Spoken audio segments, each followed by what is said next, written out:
आज खरा बेले मोर पदसेवा चलती दीदी किछि दिन ता शाशुघर जाउची तो किंतु ए महाशय ताको जिबाकु दउनी ए गोटे दिन रे पूरा चिपकी जाइची।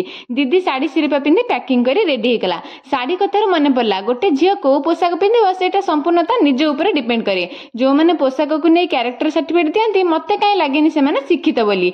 से गोटे फिल्म डायलॉग अछि ना नजर खराब तमर आ परदा पकेबो आमे एग्जैक्टली छाड़ पुणी बेसी भाषण हो जिवो से जीव माने मु तो ता लांज रेडी हे टिके कांदिबा एक्टिंग करी बाटर दी भौणी मिठा नहीं जाई पहुंचलु ता सासु घरे। पिलाटा एते दिन पर ता घर को आछि टिके बुली बुली सबआडे देखिदेला। तापरे कुणिया चर्चा पर आसिला मो पेट पूजा। फास्ट तो लाज करथिले भाबिले मो दीदी घर तो लाज कोन जे दे गोटा गोटा गळई दबा। एबे आसिला असल कथा मु ठीक जानिथिली जमा ए थय हबनी किछि ना किछि कारण पई मते डाकी दबो।